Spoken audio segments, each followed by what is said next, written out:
Welcome to Yara, an island of pristine beaches, dense forests, vibrant cities, and colorful wildlife. Look at all those chickens!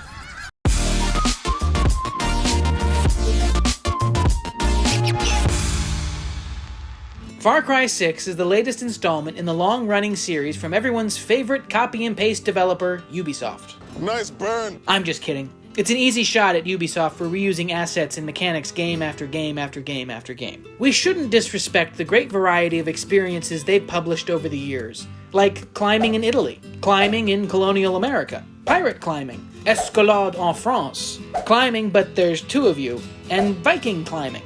Ubisoft is very well known for recycling. Repeat that, repeat that, repeat that, repeat that. Yeah, oh, you know it. Ironically though, I think it actually kind of works in Far Cry, but I'll get to that later. Have you ever wondered what Far Cry even means? Well, the first game was developed by Crytek using the Cry engine, and the phrase Far Cry means very different from, as in the character is in a very different situation from what they're used to. That's dumb. It's not dumb. It's just dumb. Why is it dumb? I don't know. This, of course, doesn't really apply to our main character in Far Cry 6, as they've lived in Yara their whole life, and thus this is the only thing they're used to, so never mind. You play as Danny Rojas, a resistance fighter trying to free the Yaran people from the brutal dictatorship of Anton Castillo, played with menace and charm by the great Giancarlo Esposito. In the usual Far Cry fashion, you are set loose in a massive open world peppered with checkpoints, bases, and many things to blow up. The story is more or less predictable as you gain allies from feuding factions of resistance groups, galvanized together in their quest for a free country. The first-person gameplay is similarly ordinary, with dozens of weapons to find, buy, and upgrade. Far Cry 6 does introduce resolver weapons, which are creative guns built essentially from garbage. What? I love garbage.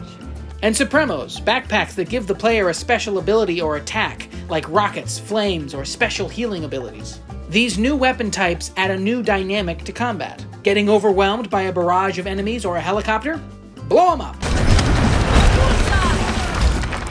This emphasizes a theme prominently expressed throughout the game. Have fun. Far Cry has always been slightly ridiculous. Island and children sold separately. Okay, it's pretty much always been ridiculous, so enjoy it. But like most of its predecessors, that approach can get a little foggy when presenting a more serious main storyline. Anton Castillo is a brutal dictator. His regime enslaves people to work, farming and developing a miracle cancer drug, Viviro. And scattered around the country is evidence of this brutality. On one occasion, I came across a village that seemingly had been burned to the ground and the villagers killed. A very serious and ominous reminder of the stakes. And then my alligator ate someone's face. I don't know what I expected. This tonal imbalance can be rather jarring at times and is a prime example of our favorite video game buzzword, ludonarrative dissonance. The gap between what we see in cutscenes progressing the story and the missions we play is vast. One minute we're watching Anton teach his son a lesson on torture, and the next we're chasing a rooster as it destroys a library. In short, cutscenes, serious business. Gameplay, who cares? And in fact, that rooster is one of your animal companions that can accompany you throughout the game. And you have 5 in total to choose from, including an adorable little dog, a slightly less little dog, the aforementioned rooster and alligator, and a panther. Each has their own unique abilities that aid in attacking or distracting enemies. Every player will probably find a favorite companion and basically use them for the majority of the game. This is also true for many of the weapons. There are so many of them, and they can be found in dozens of boxes scattered around the island and in military bases. Eventually, you find a preferred loadout and upgrade them to your liking. So finding new guns is rarely that exciting and diminishes the need to attack every outpost you find. This is how your clothing and armor works as well. If you're able to find a decent article early on, there's little incentive to keep looking, and after a while, you just become a hoarder. Behold my stuff. That doesn't stop this game from giving you hundreds of collectibles to find, from USB songs and roosters to historical intel and cryptograms. None are absolutely necessary to seek out, but they're there if you want them. The story lasts roughly 30 hours, but can be much longer if you do seek out and explore every corner of Yara. One of the most intriguing series of side quests that pop up are treasure hunts. Buried treasure! Close the blind. These missions generally include some form of platforming and puzzle solving, but are also fun storytelling. Each treasure location has a history and story, from a closed-down nightclub to old ghosts to crystal skulls. And these micro-stories are a fun diversion to jump into from time to time. But not everything on Yara is so wonderful. This is a Ubisoft game, so there is no shortage of bugs or dumb AI. Most of it is forgettable, but some do get dangerously close to game-breaking, including one where my friend was supposed to walk back to town to continue the mission, but tragically got stuck behind a fence. Some say he's still walking. But the biggest problem is the enemy spawning system. Namely, it doesn't work and is illogically stupid. Far Cry has, dare I say, some of the best casual stealth systems. There are many upgrades to each weapon, such as silencers to pick off enemies from afar, and there is a very capable close-up silent takedown ability to slink through a base undetected. There's even an option to drag bodies away, Hitman style, presumably to avoid alerting other enemies in the area. And it's a lot of fun to silently clear out a base without ever raising an alarm. But there are many instances after you've cleared one side of a facility, by the time you reach the other side, new enemies have respawned on the original side. So all the effort you took to painstakingly creep around is wasted. And it's not the only place that this gets in the way.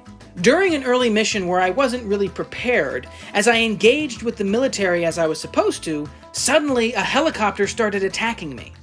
Naturally, I wasn't yet capable of taking a helicopter down, so I died, thinking, what a difficult mission so early on.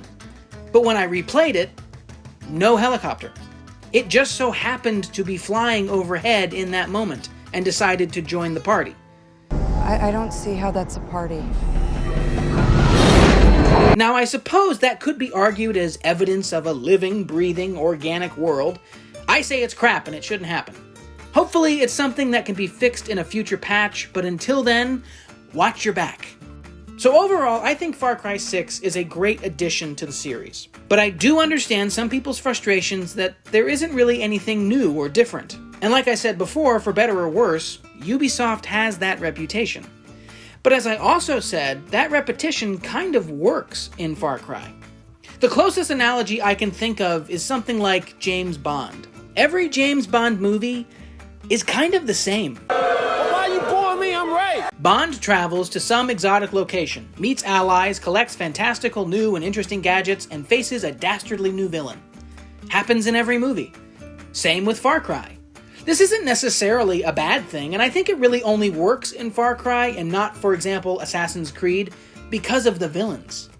Starting with Voss in Far Cry 3, the villains of these games keep getting bigger and badder. Giancarlo Esposito is absolutely fantastic as Anton Castillo. He is the biggest name to play the big bad in one of these games, and I hope his involvement encourages the next actor tapped for Far Cry 7's bad guy.